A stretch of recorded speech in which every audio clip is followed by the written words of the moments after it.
बिस्मिल्लाहिर्रहमानिर्रहीम। प्यारे बच्चों, आज हम लिपिड की तीसरी क्लास यानी तीसरा ग्रुप स्टार्ट कर रहे हैं। फॉस्फोलिपिड इस ग्रुप का नाम है। इसको मैं नंबर दे देता हूँ, नंबर 3। ये नंबर 3 फॉस्फोलिपिड। फॉस्फोलिपिड की सबसे पहले हम डेफिनेशन करते हैं। फॉस्फोलिपिड की जो डेफिनेशन होती है, फॉस्फोलिपिड बेसिकली क्या है, डेरिवेटिव्स है।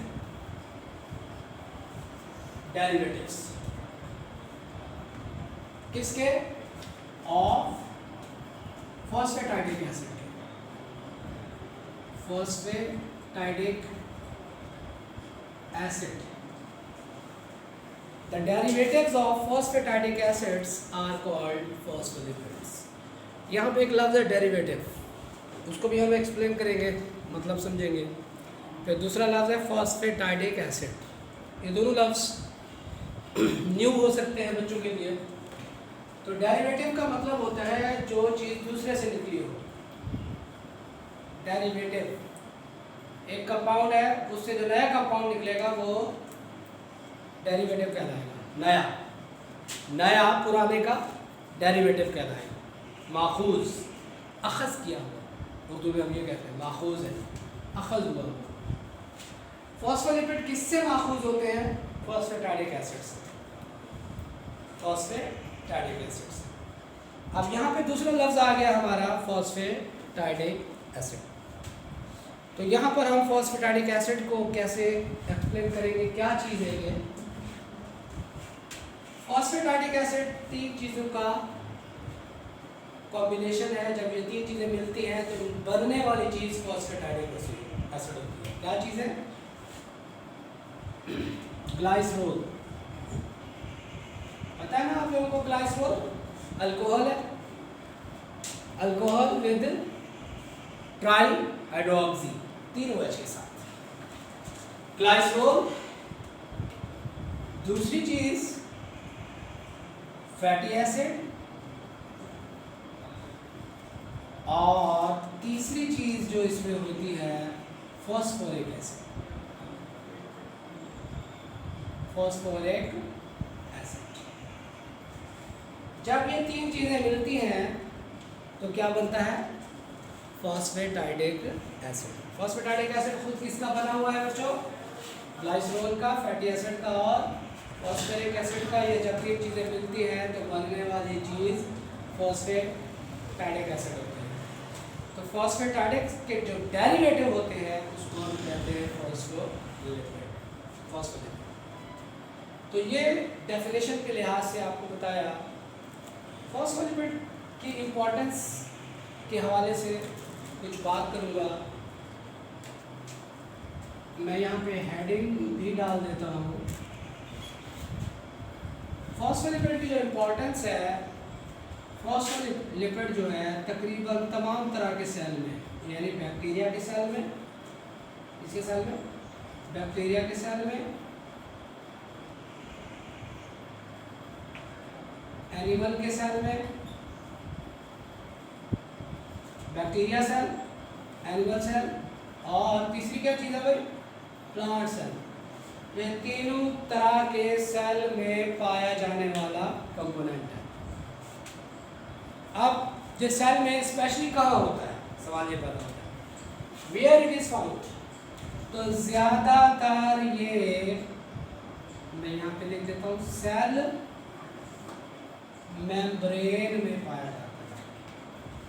यानी बैक्टीरिया की सेल मेम्ब्रेन में भी फॉस्फोलिपिड पाया जाता है, फॉस्फोलिपिड की बनी होती है। एनिमल सेल की जो मेम्ब्रेन होती है वो भी किसकी बनी होती है? फॉस्फोलिपिड की। और प्लांट सेल की मेम्ब्रेन भी किसकी बनी होती है? फॉस्फोलिपिड की। फॉस्फोलिपिड में कुछ बेसेस इस्तेमाल होती हैं, उनको हम कहते हैं नाइट्रोजन बेसेस। ये लफ्ज़ सुना होगा आपने, नाइट्रोजन बेसेस। कहाँ सुना है ये? डीएनए में सुना होगा। डीएनए में बेसेस होती है ना, adenine, guanine, thymine, cytosine, uracil, RNA में होती है। तो ये नाइट्रोजन बेसेस, इसके अंदर भी कुछ इम्पॉर्टेंट नाइट्रोजन बेसेस हैं। वो कौन कौन सी है? कोलिन, कोलिन, इथेनॉल अमाइन और सेरीन। ये इंपॉर्टेंट नाइट्रोजन बेसेस हैं, ये भी इनमें पाई जाती है फॉस्फोलिपिड में। तो यहाँ पर एक्सप्लेनेशन वाइज टॉपिक कंप्लीट हो गया।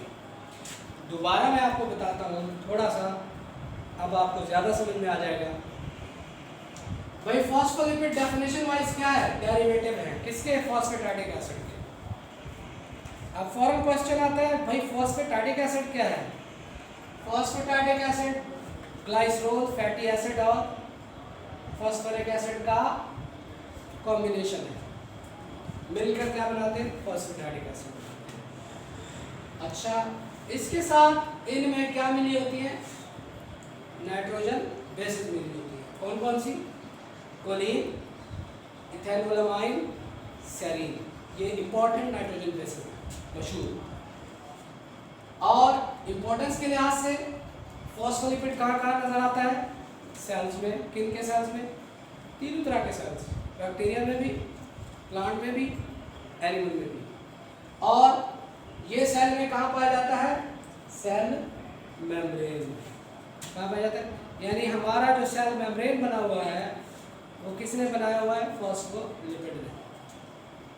समझ में आ रही है? यानी उसमें लिपिड की कौन सी शक्ल है? फॉस्फोलिपिड। ठीक है, अब थोड़ा सा हम आते हैं स्ट्रक्चर पर।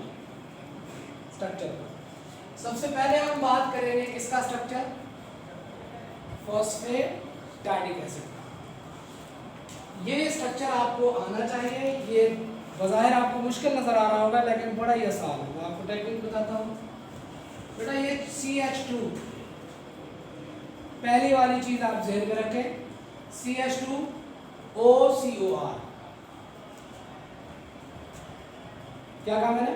CH2OCOR।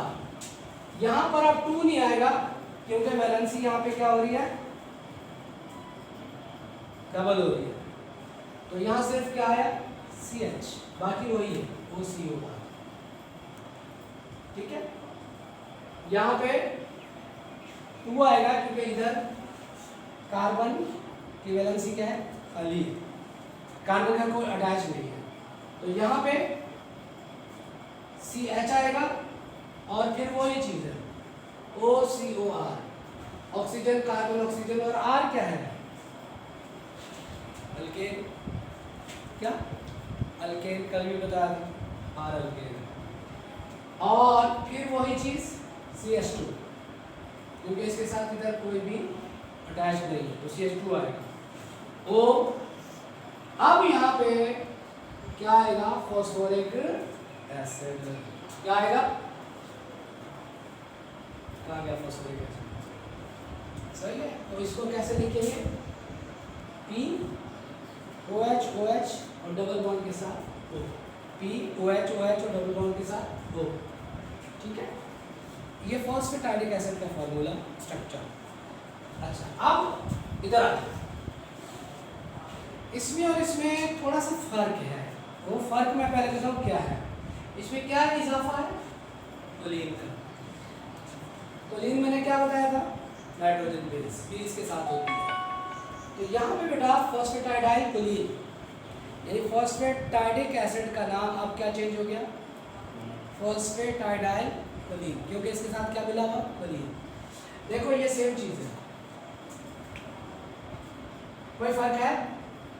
CH2C, CH2OCOR, ये सेम चीज है, कोई फर्क है? नहीं है। जहां तक ये सेम चीज है, फिर यहाँ फॉस्फोरिक एसिड OH और ये O, OH सेम है, O H यहाँ पे किस शक्ल में आ गया? CH2 और ये N, ये बेस का पार्ट है। N पर क्या चार्ज है? पॉजिटिव। और CH3 थ्राइस। ये जो पोर्शन आ रहा है आपको नजर, ये किस चीज को शो किया जा रहा है? कोलिन। किस चीज को? हाँ, कोलिन को शो किया जा रहा है। यहाँ पे कोलिन नहीं है और यहाँ पे क्या है? कोलिन है, लिहाजा इसका नाम क्या चेंज हो गया? फॉस्फेटाइडाइल कोलिन। और ये जनाब पहला स्ट्रक्चर किसका बनाया था? फॉस्फेटाइडिक एसिड का। दूसरा स्ट्रक्चर फॉस्फेटाइडाइल कोलिन। फॉस्फोलिपिड के मॉलिक्यूल को शो करने का तरीका, जाहिर करने का तरीका। फॉस्फोलिपिड के मॉलिक्यूल के दो पोर्शन हैं, दो हिस्से हैं। एक ये वाला हिस्सा ओवल शेप में और एक इसकी टेल वाला हिस्सा, हेड शेप। ये हेड शेप और ये टेल शेप। ये जो हेड होता है ये पोलर पार्ट होता है, पोलर रीजन। पोलर तो जानते हैं, जिस पे क्या पाई जाती है? पोलैरिटी पाई जाती है। ये हाइड्रोफिलिक होगा क्योंकि पोलर चीज पानी में वाटर लेवल होती है। और ये फॉस्फेट पार्ट होता है। कौन सा पार्ट होता है? Phosphate part. क्योंकि फॉस्फोलिपिड में क्या क्या चीजें नजर आ रही है? मेन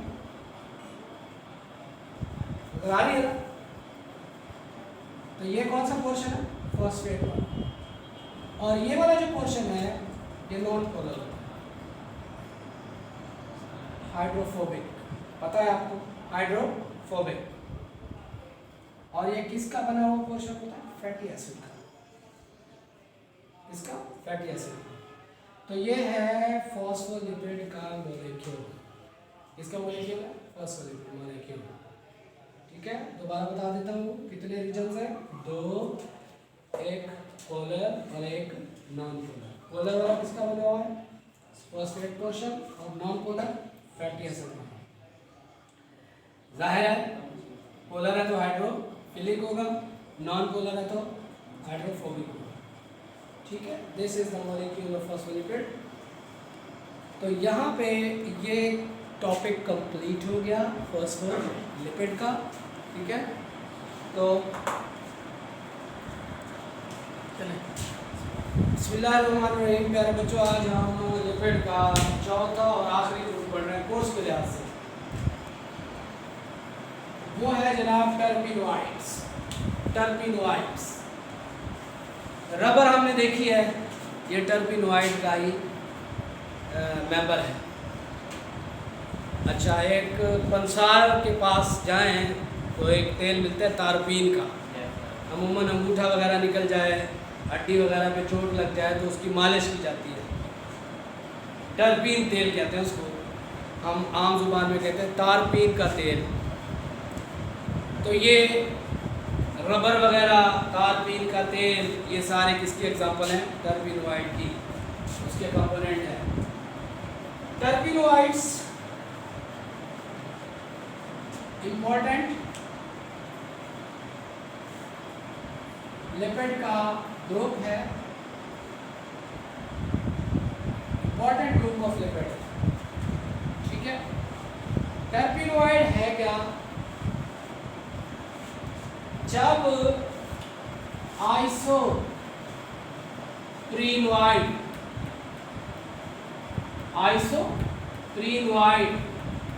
के यूनिट को कंडेंसेशन से गुजारा जाए। क्या किया जाए? कंडेंस किया जाए या कंडेंसेशन से गुजारा जाए, यानी कंडेंस कहते हैं किसी चीज़ को ठंडा करना या क्लोज करना। तो आइसोप्रीनोइड यूनिट्स को जब मिलाया जाए, बार बार मिलाया जाए, मुख्तलिफ तरीक़ों से मिलाया जाए, तो फिर इस मुख्तलिफ तरीक़ों से मिलाने से डिफरेंट कंपाउंड पैदा होते हैं। डिफरेंट कंपाउंड्स पैदा होते हैं, लाइक रबर, टर्पीन्स। तो ये जो मुख्तलिफ किस्म के पैदा होने वाले ग्रुप हैं, कंपाउंड्स हैं, ये कैसे मुख्तलिफ पैदा हुए? मुख्तलिफ अंदाज में इनको कंडेंस किया गया। किसको कंडेंस किया गया? आइसोप्रीनवाइड। आइसोप्रीनवाइड एक यूनिट है। दीवार का यूनिट क्या है बेटा? 8 यूनिट। दीवार का यूनिट क्या है? 8। दीवार किससे बनी है? ईंट से। तो टर्पिनवाइड किससे बने हैं? आइसोप्रीनवाइड। सवाल पैदा होता है डिफरेंट कंपाउंड के ऊपर।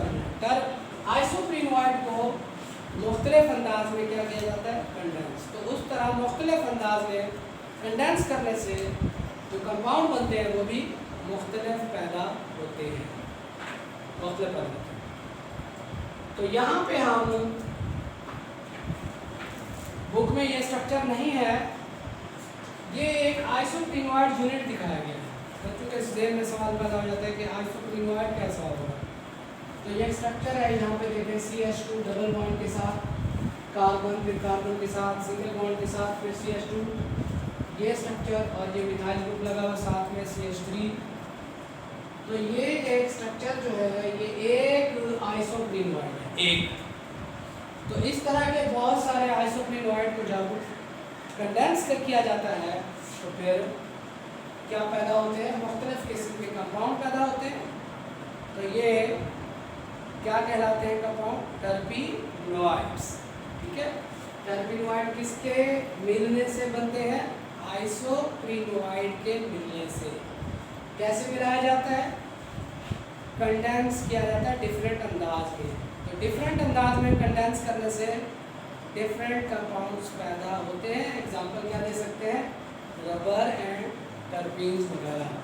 तो ये बच्चों आखिरी ग्रुप था टर्पिनोइड्स, लिपिड का चौथा ग्रुप। आज हमारा लिपिड का टॉपिक कंप्लीट हो गया। कल इंशाल्लाह हम प्रोटीन स्टार्ट करेंगे।